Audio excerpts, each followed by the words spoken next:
That's another black squirrel. That's another black squirrel. I told you I saw a black squirrel the day before the race, and now I'm seeing a black squirrel the day after the race. It cannot be a coincidence. Apparently they're super rare. Maybe that's the same black squirrel. Is that the same exact black squirrel that I saw? Dude. Bro, get off the street, buddy. What are you doing? He's squaring up, trying to fight a truck.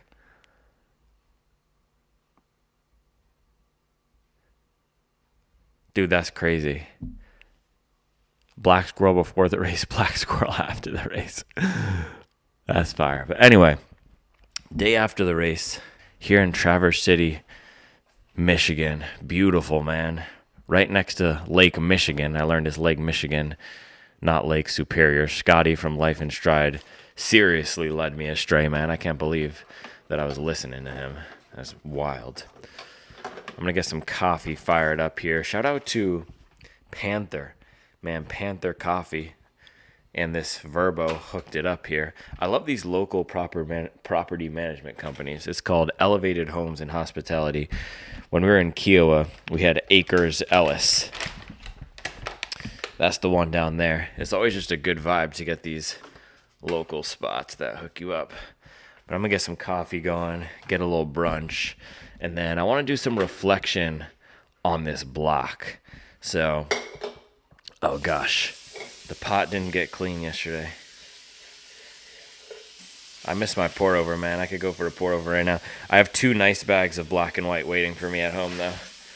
I got a massive bag of something that I know I'll love, and then I got a little experimental bag. Yeah, I'm going to make some brunch here. Some real food. I got a bunch of tofu and vegetables on the first night that I just never made. But I was thinking it's good to have more food than you need at your race Airbnb or race Verbo. We don't do Airbnb, bro. We're off that. It's almost like psychological safety. You want to have more food than is necessary, but just by having the food there, even if you don't eat all of it, you're not stressed. I actually heard Rory's coach talking about this when he was on the Life in Stride podcast, saying how at Boston 2025, he was just getting a bunch of kava. You know that Middle Eastern restaurant, kava? He was just getting a bunch of kava for Rory and just leaving it in his hotel room, even if Rory didn't eat it all. You don't want to be hungry, and you don't want to be stressed about where your next meal is coming from. So that was hugely helpful, but now I have a ton of food left over here that I've got to figure out what to do with. I think I'm going to make some brunch here. I didn't even eat any of my bagels, so I got bagels.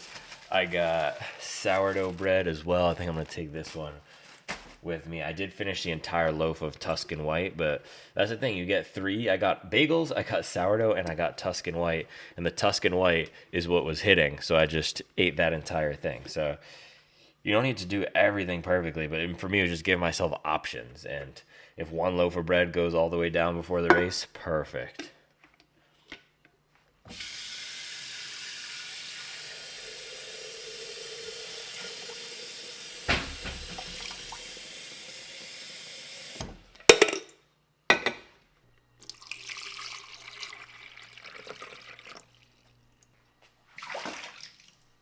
Dude, the one thing with this coffee maker here is dialing in the ratio.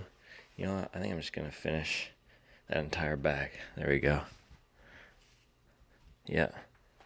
Entire bag is done. And now I think I need a little... Nah, I think that's good. I always struggle with the real coffee makers. Ironically, because it's supposed to be easier. But yeah, I'm going to make a little brunch here, some tofu scramble with this here, saute up some peppers, some spinach, do a bagel with vegan cream cheese, and then I think I also got some sausage here. Yep. So I'm gonna make this for my brunch, victory brunch right here. Look at that. And my flight's not till 4, so I have some time today to just regroup and chill out. Best of views by May 22. What the heck? I bought this on May 22. That's not cool. Anyway, I'm going to make this and then do a little breakdown of my training block, reflection, and highlight some key workouts that helped me hit this sub 230, and not just help me hit the sub 230, that gave me the confidence that I can go out there and pace my perfect race. So brunch, cook the brunch, eat the brunch, and that we can do some training reflections.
This is the victory brunch. So a little tofu scramble, caramelized onions, sauteed peppers, some spinach, the plant-based sausage, some toast. I'm also on my second bagel over there, so really trying to make sure I hit this reload nicely because the fuel after the race is important. Also, this is when the micronutrients and having a balanced diet, shifting away from just heavily smashing the carbs is good. You need the fats and the protein to help repair all that muscle damage. So this is what I'm doing for the brekkie. It's also started to rain a little bit. Let's take a look at this. Yeah, it started to rain after the race or day after the race. It also was raining during the race. I barely noticed it though. It rained 2 or 3 times. Right at the start line it started raining, but honestly, I was just so locked in and focused on running that I wasn't even worried about it. But I'm going to eat my brekkie here. I was initially thinking about going out. Did I leave that unlocked all night? I guess I did. Yeah, I was initially thinking of taking a walk. I mean, I guess I could take a walk in this. It's honestly not too bad. I don't know about doing a walk and talk. My legs are pretty tired. I might take a little walk around the block to shake it out, but I'm going to eat and then we can get into this training block breakdown.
Tesla supercharger here because I rented this on Turo. You're supposed to leave the car with as much gas or as much charge. Hey, it's 11:11. Make a wish. For a long time, I was wishing to go sub 230.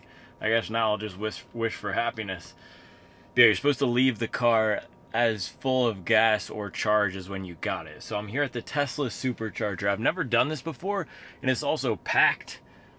I'm a little bit self-conscious because there's a lot of Tesla owners here, experienced Tesla owners. We see 2 Model X's, a few Model Y's, and then it's just me, a Jeep guy, trying to figure this out for the first time. And I feel like Tesla owners would make fun of you. They seem like the type of people who'd make fun of you if you don't charge the car correctly. And I'm literally right next to it, dude. So I'm just gonna try to be as covert and chill as possible and not mess this up. I'll let you know how it goes. All right, this is just a monkey see, monkey do situation. Okay, yes, because I see that guy has his open right there. So I just did this. Do I just plug it in? Do I need to... There's no screen or anything. Do I need to pay? How do I pay? Do I literally just plug it in? Should I just plug it in and see what happens, man? Okay, and now it's blue. It's flashing blue. Does that mean charging? Let me go check inside here. Oh, it's charging. Okay. So who's paying for this? Is the owner paying for this? Am I supposed to pay for this? Bro, I mean, that was very easy. That was super cool. Dude, I've actually been looking at the Rivians. They're super expensive. There's no chance I could get one now, but that's my next dream car because it's the only off-road vehicle. I'm eventually going to have to get rid of my Jeep. It's the only off-road vehicle with 3 rows. So I think I'm going to get the Rivian eventually, especially once they come down in price. You can never buy a new car. A few years, 2 years from now, Rivians will be $45K. Anyway, let's talk about this block. So, oh gosh. There we go. So there's actually just a super nice Tesla owner over there who asked me if I was vlogging, and I said yeah. He asked me if I just bought the Tesla, and I said no, I'm here for the weekend. I'm here for the Bayshore Marathon. But let's talk about this block. So before I give you the 5 key workouts, I want to talk about the lead up into this. And so I was going to do a little bit of a cheating where I said the best workout I did to run a sub 230 was my 2:30:13 at Wilmington. I'm not going to do that. I'm going to give you the actual 5 key sessions during this block that helped me do it. But one of my key learnings from this entire experience is that the marathon is not a fitness test. And when I say that, I mean just because you are fit does not mean you're going to run a strong marathon. And getting more reps at the marathon, not at the half marathon, not at the 5K. Boys talk about race more this, race more that. It does not matter. Getting more reps at the actual marathon. Camera died, so I'm switching to my phone here. But getting more reps at the actual marathon is what will make you faster at the marathon. It's not a fitness test. If you want a fitness test, run a half marathon. I'm serious. The best fitness test is a half marathon. It's the best combination of speed, of aerobic development, of race skills. The marathon is a mental and a psychological and an emotional test more than it is anything else. So getting more reps at the marathon, if you want to take a big jump off of your marathon, this is the irony here. If you want to take your fitness up a lot, you cannot race a lot of marathons. Racing a lot of marathons will get you better at the actual marathon and get you closer to your local maximum. But if you want to have your fitness go up a lot, it's this paradox. It's this irony. You can't race a lot of marathons because the marathon, it takes 3 to 4 to 5 weeks to be able to even get back to high level training.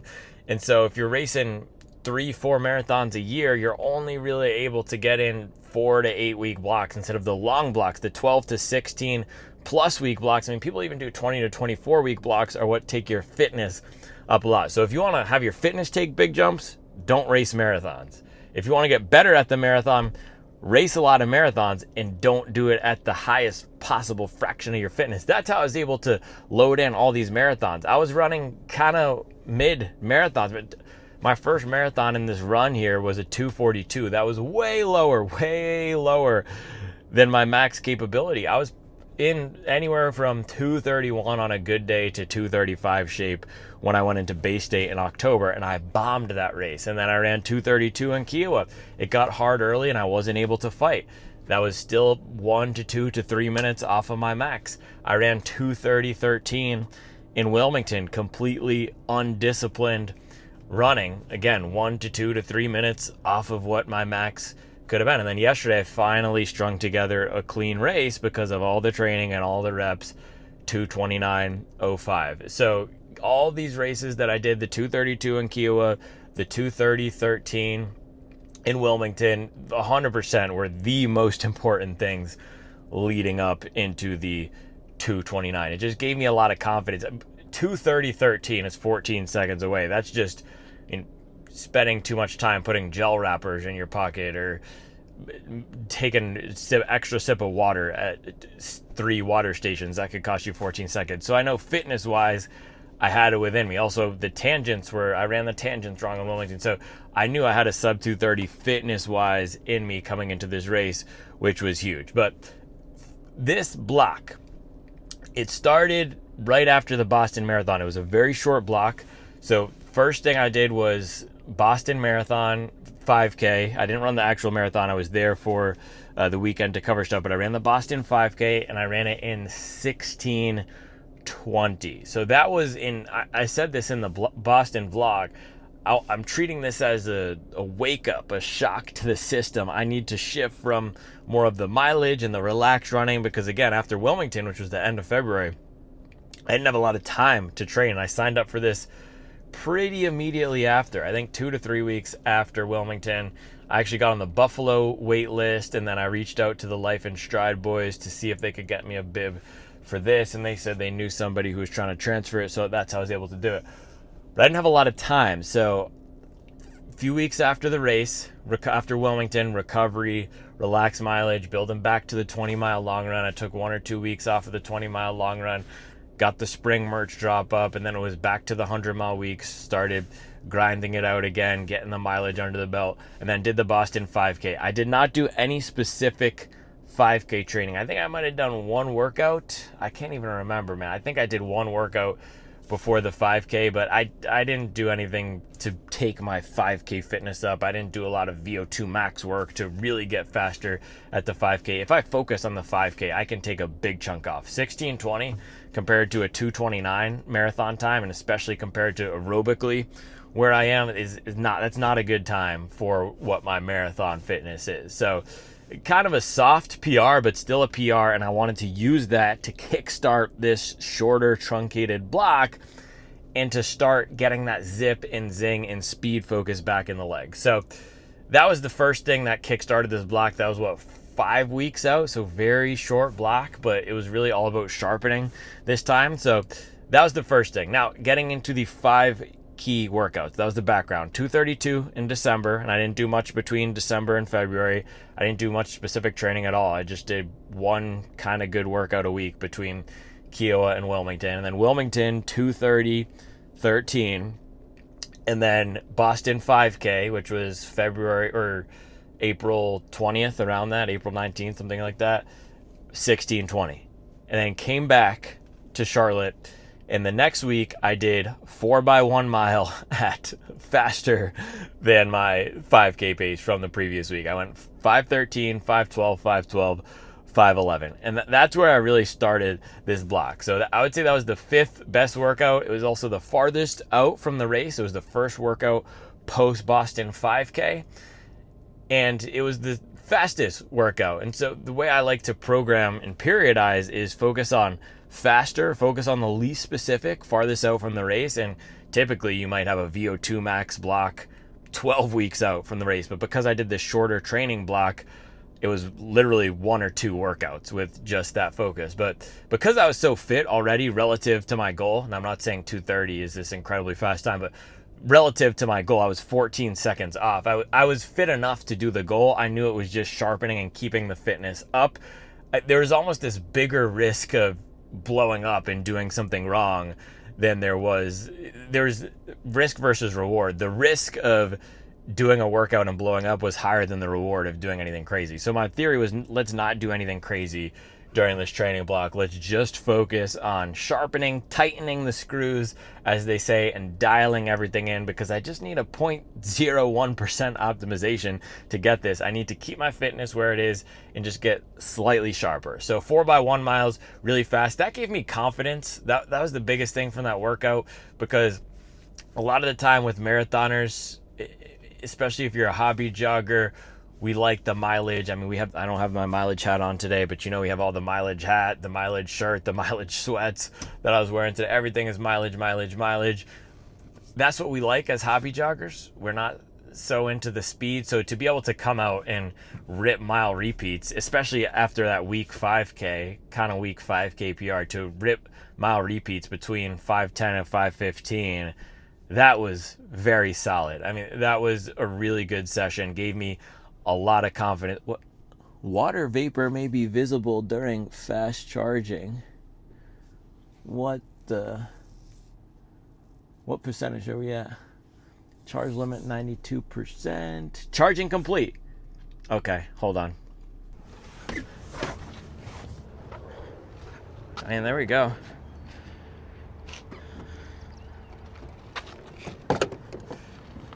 Dude, that was, and it closes by itself. That was a completely seamless experience.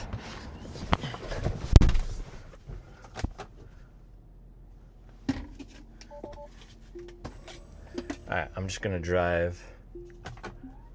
I don't know if they get mad at you for leaving your car parked here when you're not charging, so I'm just gonna drive right over here to this part of the parking lot.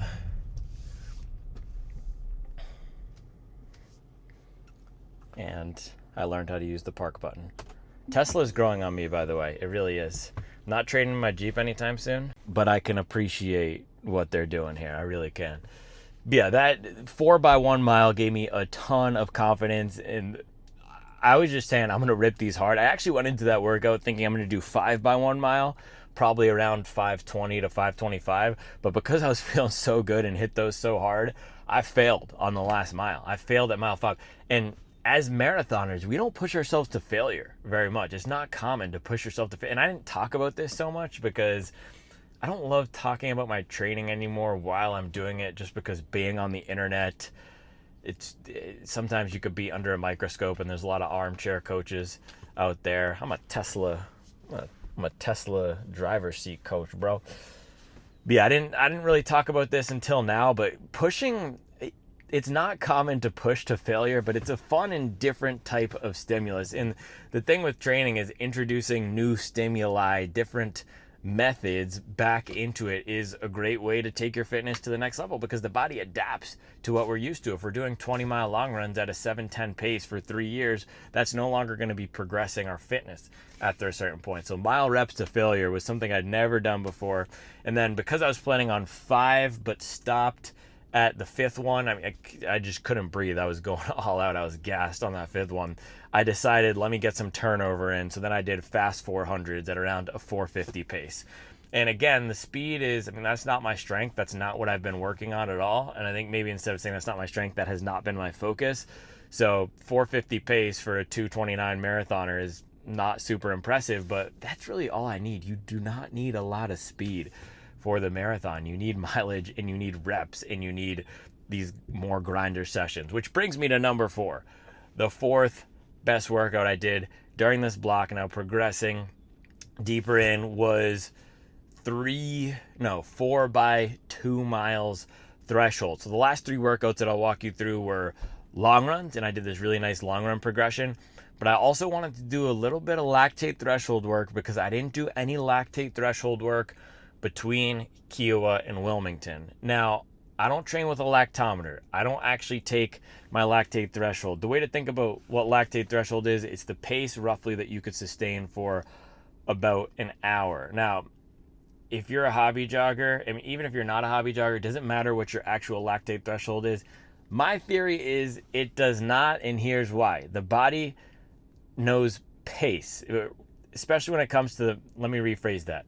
What's most important in a marathon is the pace that you can sustain. And so if you are training for a goal time, which is what a lot of us are doing, versus elites are training to race other people. If you are training for a goal time, what matters is that you can sustain your goal time for however long it is, or your goal pace for however long. So for me, I needed to sustain 540 per mile for 2.5 hours, just under 2. That's it. That's all that matters. It doesn't matter what my heart rate is. It doesn't matter what my lactate threshold is. It doesn't matter what my 5K time is. For me, I don't need to be well-rounded when it comes to fitness. My goal for the past year and a half has been, can I sustain 540 or 541 per mile or faster for 2 hours and 29 minutes and 59 seconds? That's it.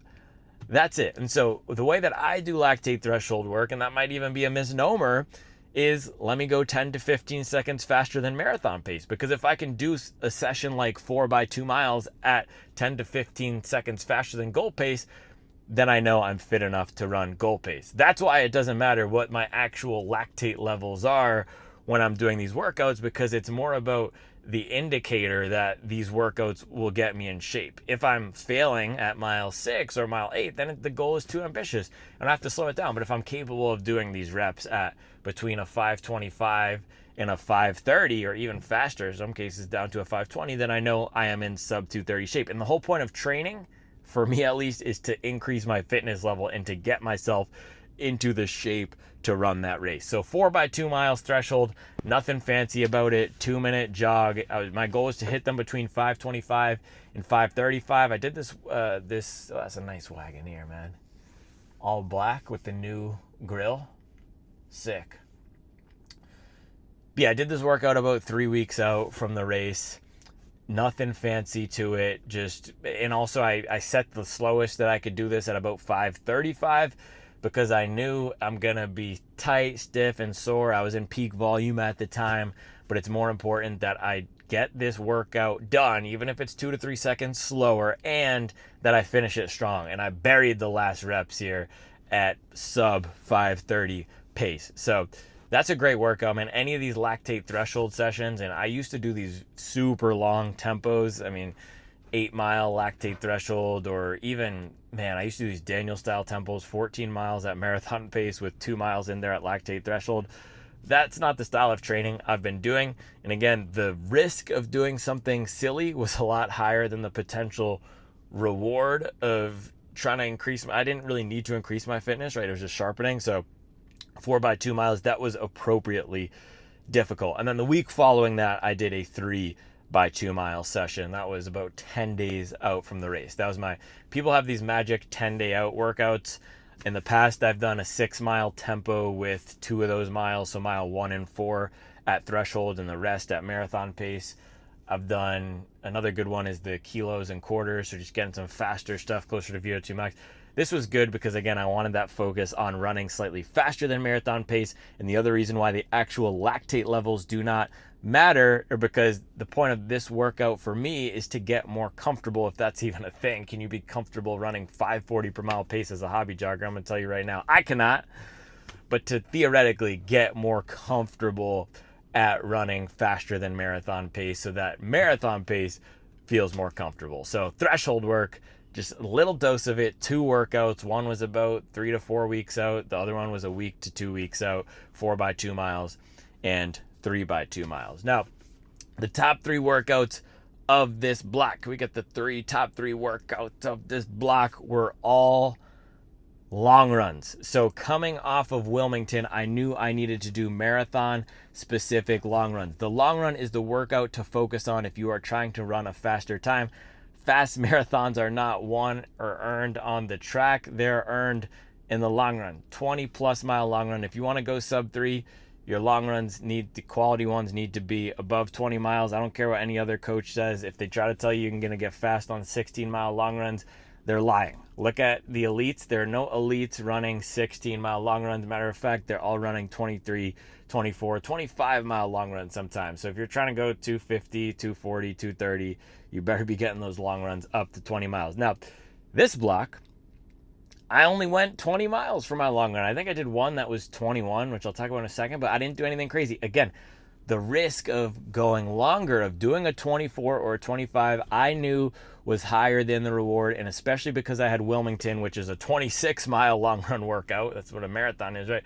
I knew I didn't need to do a 23 or 24. Typically, I would try to do a 23 or a 24 workout 7 to 8 weeks out, at least to get one under the belt. But because I had the 11 weeks, there was about 11 weeks between Wilmington and this race, Bayshore, because of that, I didn't need to do anything crazy. So I just did 20-mile long runs. Now, I will take you through the progression here. So the first, and this was all to get more comfortable at marathon pace, with the theory that because Wilmington, I faded so hard in the back of that race, I needed to work on fast finish long runs. So lactate threshold was one of the three. If you had to break down three principles of this training block, it would be low risk, low reward.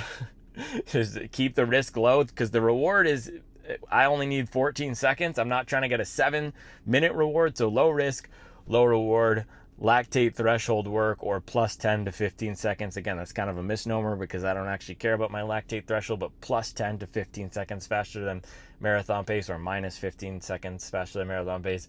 And then fast finish long runs. Those are the three things I really focused on. So the progression here, and I did talk about this in a recent training talk, was 16 plus 4. This is my first one. So 16 miles relaxed. So about an hour and a half to an hour 45 at a moderate pace. I think I ran this around 6:50 to 7 flat pace. And then the last 4 at marathon pace. So 16 plus 4. I did this in the Saucony Endorphin Elite 3. And this is really just to work in a dose of marathon pace. Now, that's a good workout on its own. And I mean, you don't need to do much more than that. Some of the elites will do even 6 or 7 mile pickups in a long run. But for me, I knew I wanted to do something just a tiny bit more aggressive and ambitious than that. So 16 plus 4, that was preparing me to go longer and also to close hard. I wanted to focus on closing hard, which paid off, because yesterday, I think my last 10K was the fastest of the race. I felt best at the end of the race of the entire day. I felt horrible for the first 20 miles. I felt my legs were just tight, heavy. I was in my head. I got to the last 10 miles or 6 miles. I buried that thing, bro. I was mobbing out there. So the training paid off for sure. But 16 plus 4. So 16, nice and relaxed. 4, buried it. And then when I started doing these long run workouts, by the way, I took the midweek workouts way down. There's one, I think, between the 16 plus 4 and the next workout I'm going to talk about, which is 20 plus 20, I did that 4x2 mile threshold session. So that was my peak week right there, 16 plus 4, 4x2 mile, and then the 20 plus 20. But other than that, I really was not doing intense midweek workouts. I did that 4 plus 2 miles, and then I did a few weeks before that 4x1 mile at the around 5:12 pace. Other than that, I wasn't doing anything super impressive during the week. Now, that is a really good week right there. 16 plus 4 into the 4x2 miles at 5:29 average into the 20 plus 20. That's a good peak week right there. So coming off the 16 plus 4, I just told you the next week. So this is the workout, long run workout number 2, the second best workout I did this block. I actually think this is probably the best workout I did, but I'm going to put it at number 2 here so we can go through the progression. 20 plus 20. This might become a new staple for me in terms of peak week long run. 20 miles at 20 seconds slower than marathon pace. This is not for the faint of heart. And this was the highest risk workout I did for sure. Also, can we turn the car off? Because now it's are we just losing battery? Is it just on if I'm sitting in here?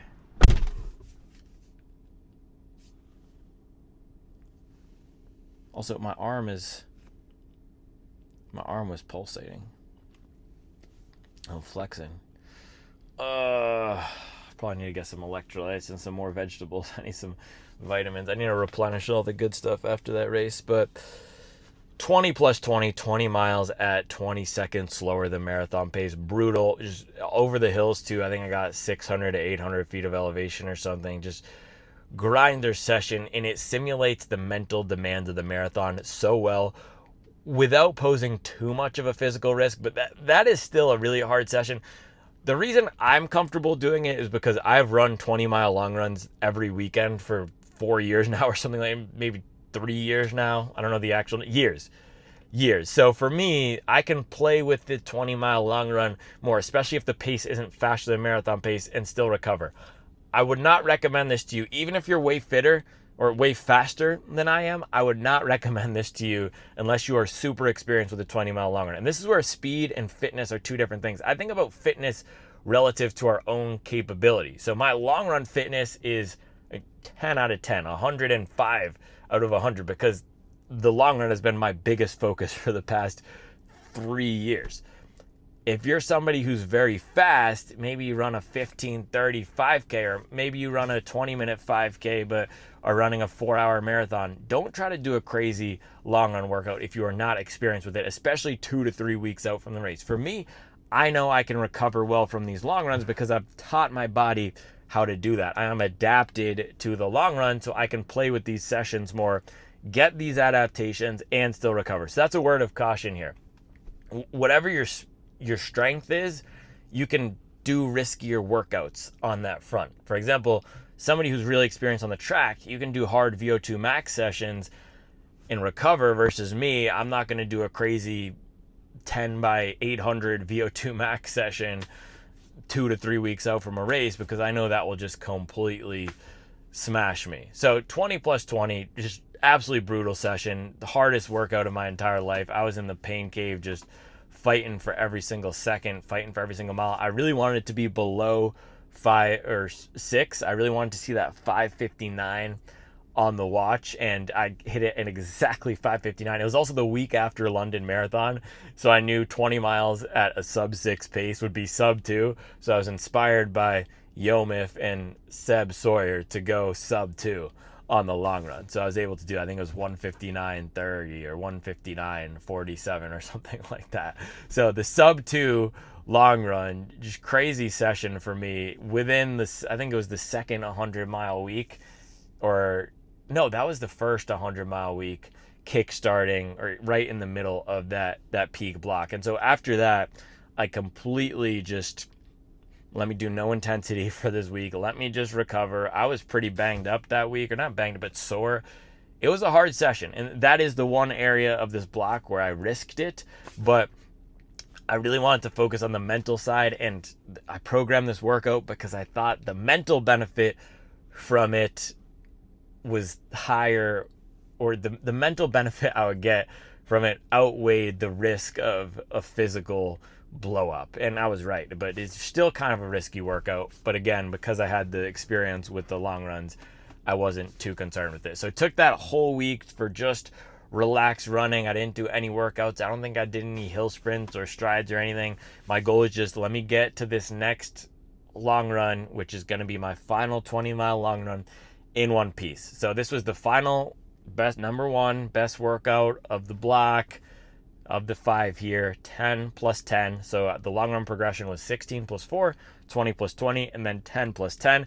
This is a staple. I didn't invent this. This is just a classic marathon workout, 10 miles, steady, moderate, or relaxed into 10 miles at marathon pace.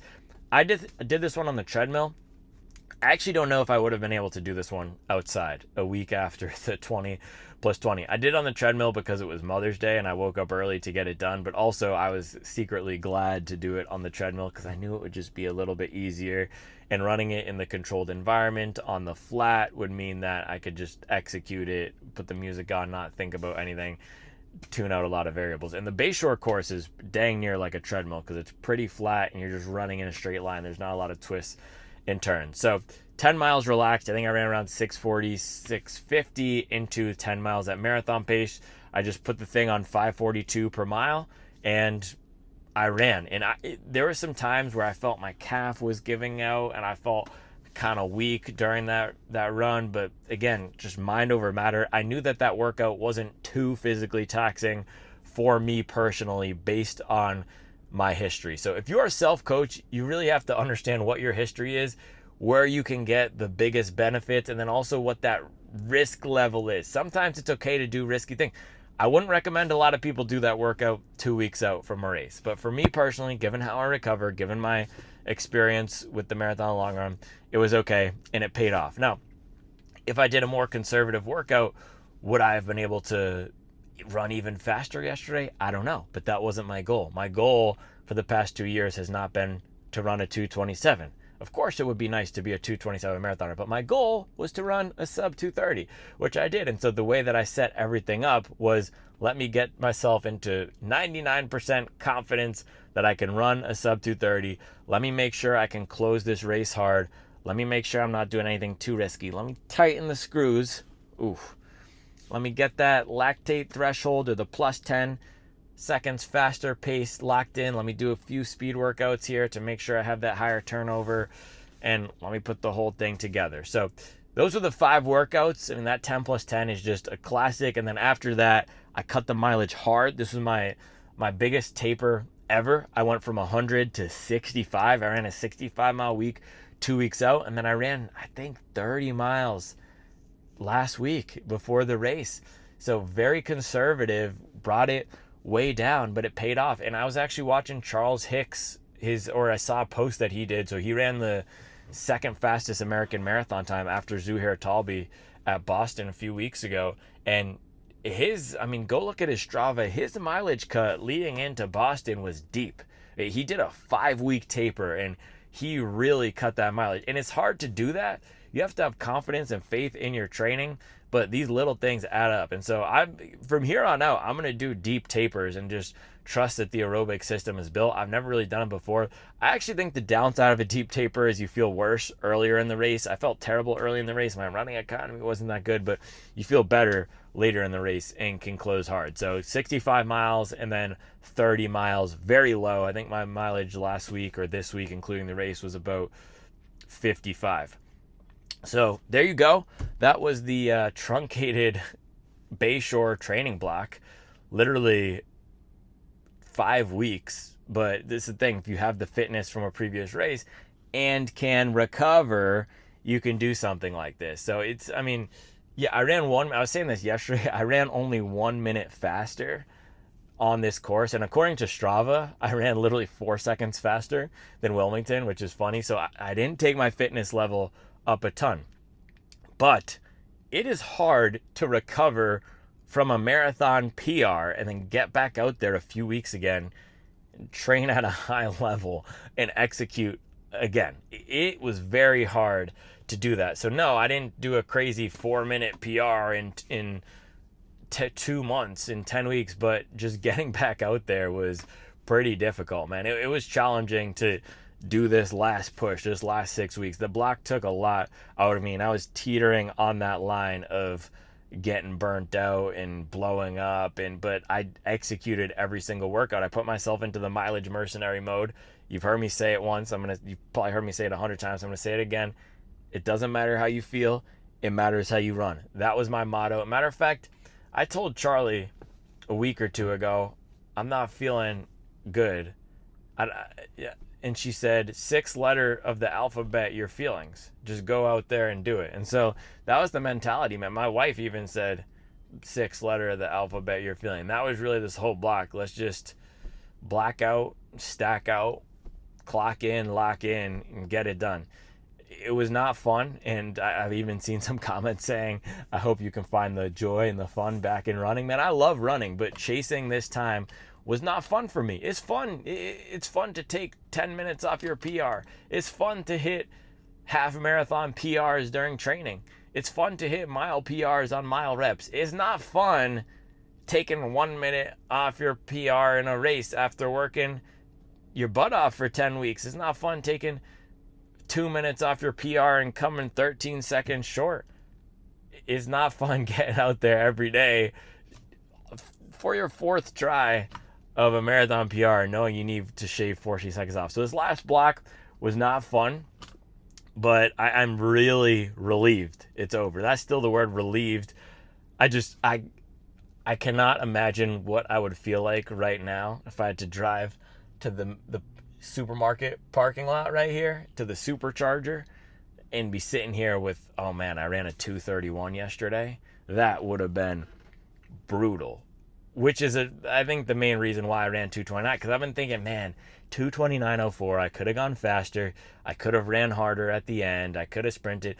On that last mile, mile 26 yesterday, I was thinking, don't mess up, don't trip, just get to where's the mile 26? Once I hit mile 26, where's the finish? I was having PTSD of Wilmington, knowing when my watch hit 26.2 at Wilmington, I was at 2:28, and knowing that the finish line was still so close and I was sprinting to the finish line. So I was thinking, just hold it together, just hold this pace. I knew if I just held 5:40 to the finish line, I would get there. So I didn't push. I actually almost ran over this volunteer at the last water station because I was just so focused on running straight. And then she ran into the middle to pass a half marathoner a cup, and I almost bowled her over. I felt so bad, but I was just so focused on running a straight line and getting to the finish line and not messing up. So hopefully I can, I mean, I love running. Hopefully putting this behind, and I think I said I wasn't going to use the hopefully language anymore. My plan, well, actually, I don't know what my plan is, so I can't tell you what my plan is.